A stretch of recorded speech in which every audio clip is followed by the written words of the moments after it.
Hey everyone, and welcome to another Game Explained discussion. I'm your host, Derek Bittner, and I'm joined today by Ash Paulson and Colin McIsaac of Gamnesia to discuss the latest trailer for Pokémon Sun and Moon. So let's get started. Well guys, we got a brand new trailer out of Japan, nothing from the US side of the Pokemon company, but this really just pleasant trailer for Pokemon Sun and Moon, showing off a few of the new features and our first in-game look at the two new Pokemon revealed in Koro Koro. So I just thought we'd give our impressions on everything shown and just basically give our updated thoughts on Sun and Moon so far. So Ash, what did you think? I love this trailer. Like, the Japanese marketing for Pokemon Sun and Moon continues to really be on point. I love the feel of like that, you know, kind of long, lazy, adventurous summer vacation that you had when you were a kid, and this commercial absolutely captures that feeling of going on a vacation with your family during the summer, and I love that. As for the game itself, I continue to be really hyped about it. I'm loving a lot of the elements that are coming together in this game. I'm loving the region still. Like, the region is just gorgeous to behold, and you just look at. So I'm looking forward to the adventuring aspect, and I'm really kind of finding myself caught up in what these super attacks are, these, you know, super moves are. So, you know, just in general, I'm thinking this is going to be a really strong generation. I'm just loving how everything's coming together in this game. Mm-hmm. What about you, Colin?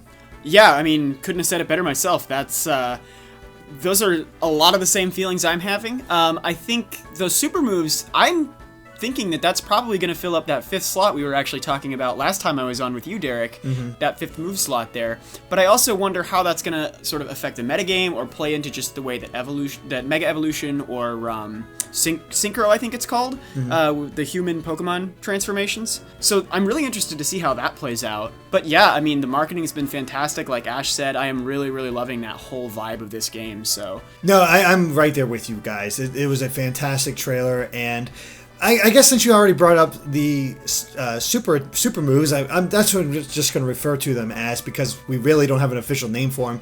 Basically, right. We see the trainers performing different poses, and one of the things I didn't pick up on, and a lot of people pointed out to me after I finished my analysis, was each of the poses they showed was in the shape of one of the symbols for the different Pokemon types. So they were like, when he was waving his arms from side to side, that's in the motion of the water that was powering it up. So it might not be a full dance, but they might just be doing a specific pose in order to power up that move. That's kind of interesting. Yeah. Yeah, I hadn't realized that. So to me, it just reminded me of the Ginyu Force from Dragon Ball Z. A little bit, yeah. I saw. I don't know if there's really a lot to read into in terms of the way that the dancing is going to like affect the game. I imagine it's just like little in-game animations that are just a nice little reference to the symbols of the elemental types, but we'll see. I love your idea in the analysis you did there, that they might only be usable by unevolved Pokemon, that Pokemon that are still in their youngest stages of evolution. I think that would be a really interesting way to balance out the mega evolutions of, you know, Pokemon's final forms, if that ends up being what is the case. Yeah, and I also kind of hope that it just balances out the metagame for lesser evolved Pokemon in general, because one of the ways that I play Pokemon is I just get attached to the actual creatures, and sometimes those creatures that I want to use in battling or, you know, in just the campaign of the games are just, you know, really way too weak. And I would really love it if there is some sort of way there with the super moves to be able to use the lesser evolved Pokemon on a more sort of competitive or at least more advanced sort of playing field. Yeah. I think that's what drew me to the idea, because I noticed that every Pokemon they showed using this, as far as we know, actually we do know, they are not the final evolved forms, and in Pikachu's case, it's his first evolution. Because we still have Pichu before. So that's what tells me it's like that it might be the case that it's just not a final evolution thing. And that's maybe where the synchronization comes in with, like we see with Greninja in the anime. Because as I said before, I highly doubt that there's going to be something that huge in the anime and not have it be in the games in some way. And I don't know. I like the idea. Like, if you're really attached to that Pokemon, that in the early form, they can do this super move that might turn the tides, or when they finally reach their final evolution and they can't Mega Evolve, maybe they can do this Synchro attack and power up in a different way. There's a lot of potential here, and I'm really excited to see exactly how this whole mechanic works. Yeah, me too. And I wonder also how much we're just sort of thinking that it's going to be for lesser evolved Pokemon. So Pikachu, Rowlet, Litten, and Popplio, and I wonder if that's really more a situation where Pikachu's pretty much the mascot of Pokemon, of course, and then we don't know any of the evolutions of the starters. So I wonder if we are reading into that too much, but I think that is the situation. So yeah, I mean, I understand Pikachu's the mascot, and I've thought about that myself. That was just because of that. But also, when they were showing off Mega Evolutions, obviously Raichu never got a Mega Evolution, despite Pikachu being the mascot. So it actually makes sense to make it lesser evolved Pokemon so they can have a way for their mascot to stay relevant in battle. Yeah, like I said, I definitely think that is the way it's going to play out, but I'm just kind of wondering if it's a coincidence that we've only seen lesser evolved Pokemon. Yeah, true enough. Yeah.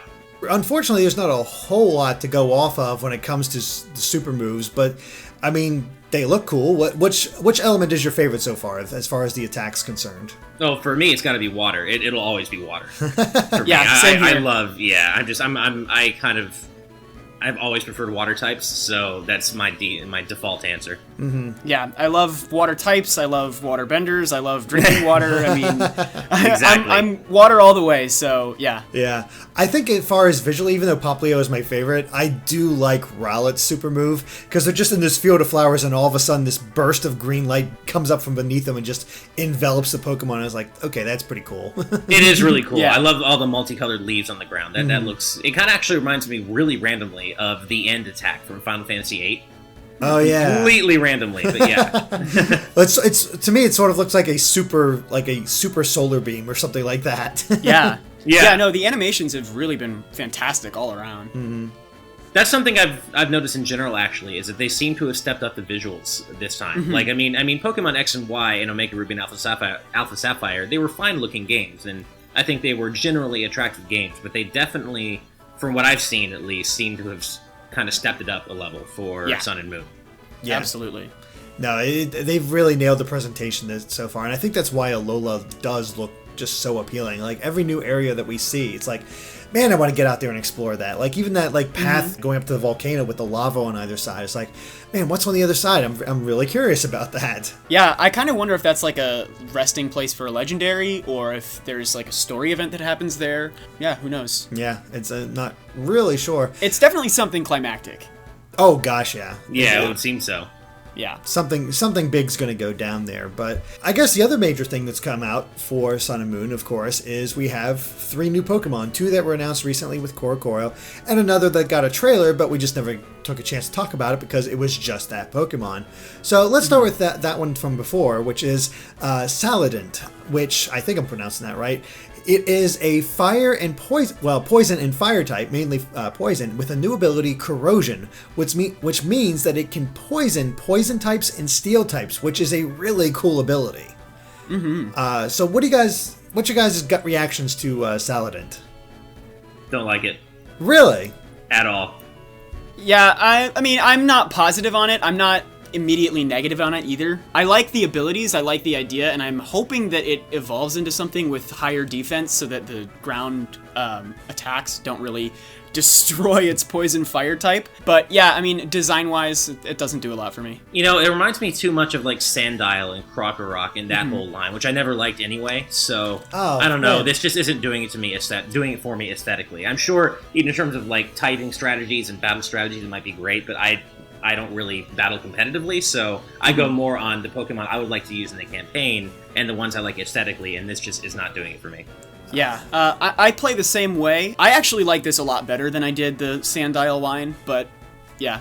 Yeah. You guys are crazy. I love the Sandile line. I use them because, I don't know, I really enjoy them. I'm not a huge fan of the final evolution, but the Sandile and... I'm blanking on the middle evolution, but that line is, I still think, really good. And Saladin, the typing it's unique, but it's also, that ground type is going to be wreak havoc on it. But yeah, I don't know. I kind of like how it has this bandit look to it, like with its ears looking like the tied off ends of a bandana, like he's like a little thief. I don't know. I do get that, yeah. Yeah, I do. I don't know. He has this sort of like really cheeky grin to him, and I don't know. Yeah. I find him really endearing as far as design wise. So maybe that's just me. I totally understand that. I do like that bandana element. I like how they work that into its design, and I do think that's actually really cool, but it's just overall not doing it for me. All right, well... Sorry, Derek. Break my heart, but that's okay. I will say the next Pokemon I just can't get behind as far as design-wise. Kitaraguma. Yeah. Yeah, I feel the same way. And you know what makes it worse? Somebody pointed out to me, because the Core magazine shows the back of it, and it shows that its pink head goes all the way down its back into its tail, and they compared it to a red panda. This thing is totally based off of a red panda based on that design, and it's like, how did you take something that's so cute in the real world and make it into this? Yeah, like, I do think it's a cute Pokemon, and I love the idea that it's, like, this really adorable thing, but then it's also this, like, horrible killing machine.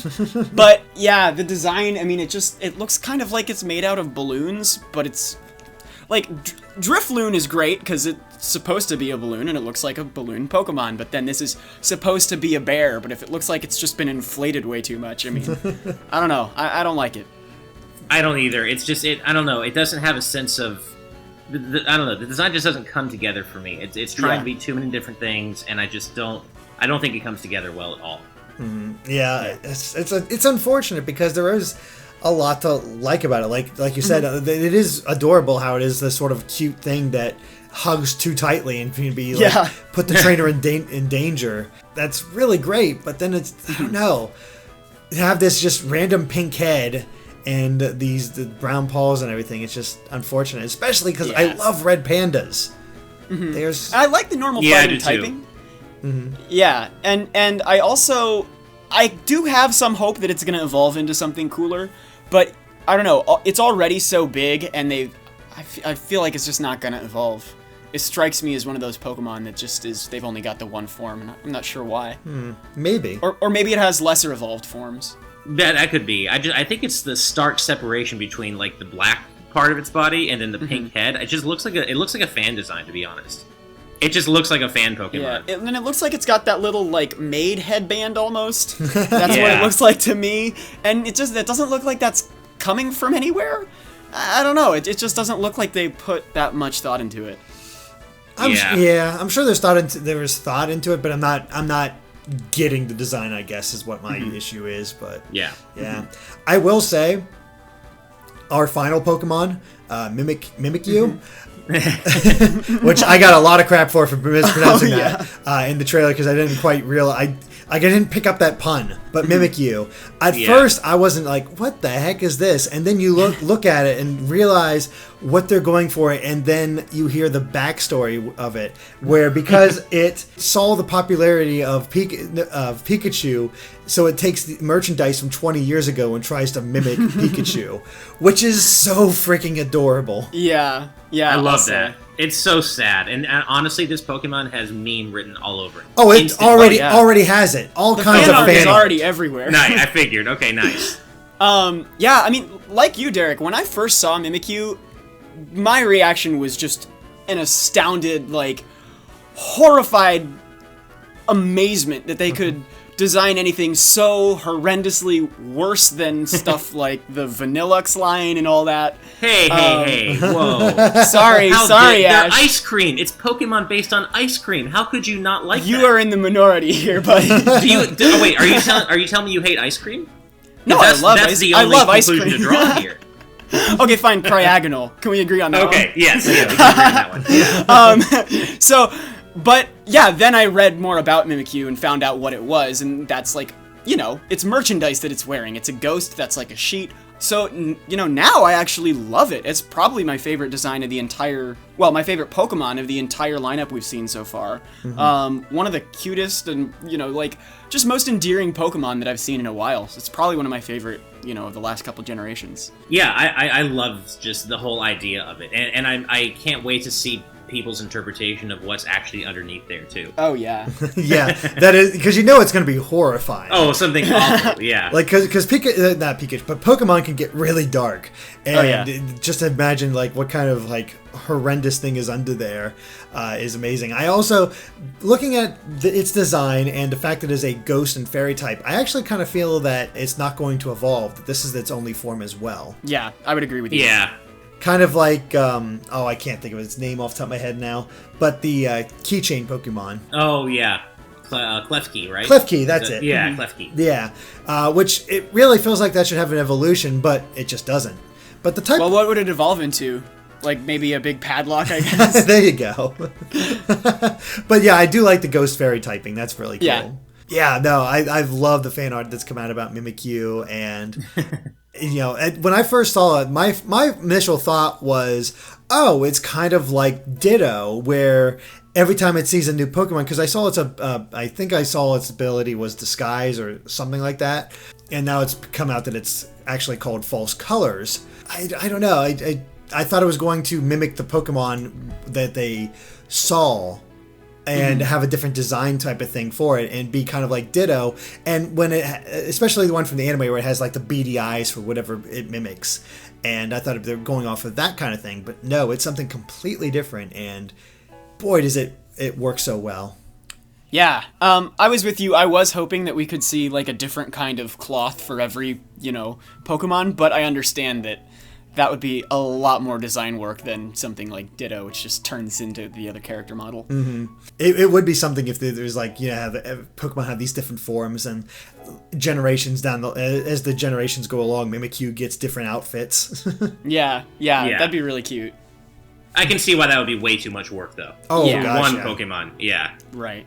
Gosh, yeah, it'd be unreal. I'm trying to think what else was shown during the trailer as far as major developments, and nothing's... Well, so there's Tauros riding, the riding Pokemon. Contraptions. Yeah. And there's Evolutions. Yes. Okay, well, let's cover the Evolutions first because that's the major one. So they showed off Eevee and showed off the fact that it's screened when you catch it in the Pokedex. And nope, no new Evolution, so... Yeah. You guys disappointed by that? Yeah. Not really. Not really. I think I'm okay with that because I think they've covered most of the major elements, and honestly, I didn't like Sylveon at all. Still don't. Same. I think it doesn't fit in with the other designs at all. So, let's give it a rest with Eevee for a while. I'm okay with while they go back to the drawing board and actually come up with something that doesn't look terrifying like Sylveon. No, I agree with you. I think it'd be cool to see a Dragon-type Evolution, but I can wait. Like, Eevee, Yeah. I like Eevee itself, but I've never really gotten into the whole speculation and hype about Evolutions. It's just been something that I've enjoyed. It's neat, but I can always live without them. I've enjoyed quite a few Evolutions over the years, and it's always fun to see new ones come out and what the designs will be. And I have no issue with Sylveon because apparently I have a completely different design appreciation than Ash does. Sylveon just tries too hard for me. It's just too much, and its beady eyes creep me out. It doesn't. I don't know. And the little feelers, and oh no. Yeah, it makes sense because ever since it was the first gen, second gen, and then we don't get new Eevee evolutions until every even numbered generation. So 8th gen we'll get some new Eevees. But then we have Pokemon Riding returning from X and Y, but seemingly greatly expanded because with X and Y you can only do there was a couple Pokemon that you could ride, and all of them were very much situation based. You could ride Skidder around a couple areas. You could ride Go-Goat around the city and Rhyhorn and whatnot. But here, looking at Tauros and Stoutland, this looks like just anywhere you want. Yeah. That would be nice. I don't know if they could incorporate it into Pokemon in a way that really makes sense, in a way that feels necessary, as opposed to biking for fast travel. I really love the idea, but I don't really see a use for it, That's where I'm having issues with, is the Tauros is going really fast, but I've never felt a need to go super fast in Pokemon. The bike usually does the trick. Heck, I usually just run around anyway. I don't really worry with the bike unless I absolutely need it. Anymore. So that's what strikes me as so odd. It's really cool to see your character ride around on a Tauros or a Stoutland, but I'm not seeing the use yet. Yeah. I'm kind of getting the sense that it is still going to be limited to specific areas. I kind of don't think you're going to be able to ride a Stoutland or a Tauros anywhere you want. I'm just not getting that sense, but I could see why the trailer makes it seem that way, and who knows, that may very well be the case. Yeah, I don't know. I kind of feel like the trailer, if anything, suggests that it is still in secluded areas because we don't see them like, we don't see anything that would suggest you can take these Pokemon elsewhere from where you find them. They're just short clips of the individual Pokemon in that one area, and they don't go anywhere else. And we don't see them anywhere else either. Yeah, it's still very much a mystery, but the interesting thing here is that we might have a new surf animation as well. Because we saw Lapras with this strange like contraption, almost like a duck boat type thing, where you just have this lounging seat like majorly on top of it. You can even see the straps on it, and you're just lounging around on Lapras as it goes around. And then by contrast, you have Sharpedo, which is blasting out of the water, and you have like cool. a jet ski seat on top of it. That was really cool. It's really neat, and the thing is, we've seen it before. These are the two Pokemon that pop up the most often when it comes to surf. Either with Lapras in the old days, and like Omega Ruby Alpha Sapphire, you could ride on Sharpedo, and he'd actually have a unique surfing animation. So I have a feeling it's going to be like that before. It's just sort of expanding upon it, and certain water Pokemon will have this sort of special outlook, and the other ones will be that usual mystery shape underneath the water. Right. Yeah. I mean, it does seem like you specifically want to seek out a Sharpedo, though, because jet skiing seems to be faster if we're going by the trailer, and it's also cooler. I mean, I love jet skiing in real life. I love the idea of jet skiing around on a shark Pokemon and in a Hawaii-inspired region. Like, what? This is so cool. I love this. Yeah. I'm right there with you. I do kind of hope that it's not just for surfing in general, though. I hope it's like its own separate thing. Maybe it's like a mini game, or maybe it's like in a specific area, like kind of how they had the cable car in Ruby and Sapphire. Because one of the things I really like about surfing is the idea that you're sort of close to your Pokemon there. I like riding on top of them. I like the idea that you like grab onto the Sharpedo fin in like Omega Ruby Alpha Sapphire. So I don't know. I in surfing, I like the idea that it's kind of just you and your Pokemon there, and having all this extra equipment seems needlessly complicated. But I love the whole idea of this, so I kind of hope they can find a good way to balance that. Wouldn't it be cool if it's like Sharpedo racing? Yeah, absolutely. Cool. Yeah. That'd be so much fun. Like, just have this little area that you're going in between the rocks, and racing each other. Oh, man. Or like some kind of thing like the bug catching contest from Gold and Silver. Like if there's some sort of like racing to find like some sort of Pokemon, or racing to find the most items somewhere. That would be really cool. Mm-hmm. Or trying to catch a Pokemon. Like you have to chase down the Pokemon and then catch it.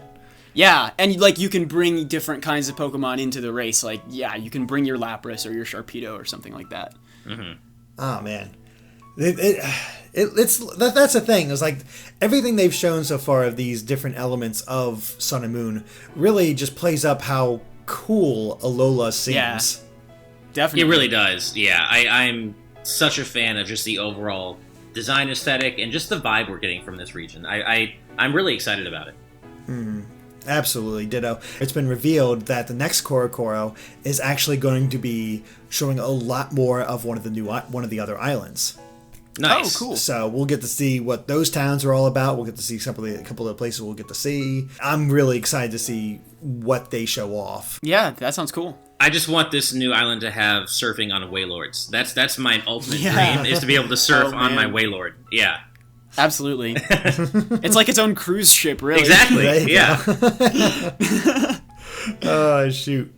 Actually, speaking of cruise ships, we actually had that little scene of the 3 trainers riding on the speedboat to presumably the next island. Right. And as I mentioned in the analysis, it's actually kind of rare to see you hang out with the other trainers. Usually you're ahead or they're ahead, and there's not really much interaction except at specific points. Like they just sort of pop up. And that may still be the case, except we've never traveled with them before. They just sort of like, hey, I've got here, and hey, I got here too. Yeah. So it's really they really do seem to be playing up the friendship more than ever before between these 3 characters. Yeah, at least in the trailers. I could imagine that this is like a situation where, do you remember X and Y when you like watch the fireworks with your friend? And like I could imagine it's a situation like that, and it just happens that they're putting it in the trailer. At least promotionally, they definitely seem to be playing that up. Yeah, that's the same vibe I got, because we've seen that before with Shauna and watching that's the fireworks. Her name, right. And it's very possible that that's all it is. But I just thought it was interesting that they did have that element, especially having Lily around, and also the fact that we still don't know Lily's role. She's supposedly not a trainer, yet secret McGear now. Yeah. Yet we have no idea who's using the Pokemon that's strong against yours, because Hal has continually been shown to use the Pokemon weaker than yours. So where's this other rival that's using the stronger Pokemon? Maybe not the professor. Hala, that's his name, right? I keep forgetting this guy's name. The guy who I thought was the professor. Maybe he has it, and then he's the champion or something like that? Well, I guess I should bring up, there's a rumor been going around. I haven't bought into it yet because it's not fully backed up to it. People are pointing to Saladin as it being proof, but I didn't see it until after Saladin had been shown. So I'm not 100% sure on this, and I'd rather wait on what it could be. But basically they have a couple of the Pokemon ideas, what they might be based on, what a couple of their roles are. And the big one is that they're breaking tradition and not having any Pokemon gyms. Instead, your mission is to establish a Pokemon League in Alola, where you're basically trying to start the 8 gyms. And at the end, you do challenge the Elite Four, but they're made up of each island's leaders. It's a major change from everything else that we've seen before, and that's another reason why I'm waiting on this rumor and not really officially reporting on it or anything like that. But because we've talked about this a little bit, I feel like it's worth mentioning and just getting quick thoughts about whether this kind of change would be something you're going for. Because one of the things I noticed is that's kind of backs this up, but I'm still not 100% convinced, is the fact that I cannot find any gyms on this map. At least not any ones that I can imagine before. Like when I was looking at X and Y's map of Kalos, I could sort of pick out where the gyms might be. And I can't quite do that here. Now that doesn't guarantee anything. I still think different buildings could be it, and they're just sort of hiding them pretty well. But what do you guys think about this possibility that they're trying to change up that structure? Yeah, so we know that they're incorporating a lot of special locations into the world of Alola in sort of subtle ways, like the little platform by the Pokemon Lab is where you have that first battle with your starters and stuff. So I can definitely imagine a scenario where the Pokemon gyms just sort of blend into the map.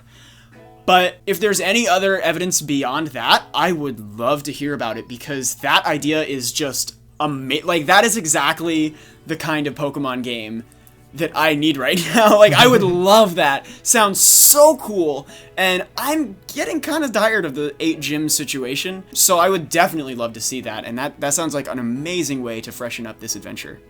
I feel very similarly, with the addition that I would like to see a return to the Generation 5 style of storytelling, where there actually is a story beyond just going and conquering the gyms and the Elite Four. So I'm hoping that, I hope that there is a break from tradition, and I think it would be cool if there weren't any gyms and that you were focusing on establishing an actual league in the Alola region. More than that, though, I hope that there is an actual story on top of that. I would like to see some mythology-based stuff happen. I thought Generation 5 was a huge breath of fresh air because we had an actual villain. We had someone who actually wanted to do something. I mean, Team Rocket, yeah, but we're not fighting off like Team Flare with some strange, really roundabout way of kill all the ugly people. Basically, we had an actual RPG storyline, and I'd like to see that come back for Generation 7. So I do like the idea of breaking from tradition, though, and I'm excited that we might be getting that with Sun and Moon. Yeah, I'm with you. I really loved the moment in Black and White where all the gym leaders sort of broke in to Ghetsis' castle and were fighting alongside you. I mean, it was such a simple moment. In any other RPG, that would just be all right, here we go. But because Pokemon just generally doesn't have really rich stories, that was so cool to me. So yeah, I agree. I would love to see that. Yeah, I mean, and I don't want to give the wrong impression. I'm not saying that Pokemon needs to become this really heavy-handed story-based JRPG, but just something on top of the usual go here, conquer the gyms, and become the champion. And something a little better fleshed out than there's another meteor coming to destroy the world. Exactly. Yeah. We've had enough end of the world apocalypse scenarios in Pokemon games. It's right. I'm ready for something more interesting. Yeah. That's the thing. This would be a huge breath of fresh air, but it is also such a major change that I'm not sure if Game Freak would go through with it. So, yeah. I don't know. Now, I have a question for you guys, actually. What's that? Yeah. How do you feel about, I think for a long time we had all kind of assumed that we were going to get a Pokemon Z, and that just never happened. But how do you feel about the fact that some of the unanswered mysteries from X and Y seem like they're just going to remain unanswered? The thing is, I don't think they're going to remain unanswered. There's been another sort of theory going around that they're building up to something, and Sun and Moon is where it concludes. Like they're just sort of like they're establishing all these sort of mysteries and ideas and stuff, and they haven't fully answered a lot of them, including the whole Zygarde thing. And to have to outright say that Zygarde cells are all over Alola, it sort of ties into that idea. True. So they're when you're talking in just terms of story, I really do feel like they're going to come to some sort of conclusion. I don't know what that conclusion is, but they're going to be doing something. I have this gut feeling. Yeah, I was going to say, like, they're pushing Zygarde so heavily in these games that I feel like Sun and Moon is going to be, in a way, like a spiritual sort of Pokemon Z. Sure. Just combined into a new generation rather than as, like, sort of like a stopgap. Mm-hmm. Yeah. Interesting. Well, I hope you're right, because I one of my favorite elements of X and Y were kind of those unanswered mysteries. So I do hope they kind of get addressed in Sun and Moon.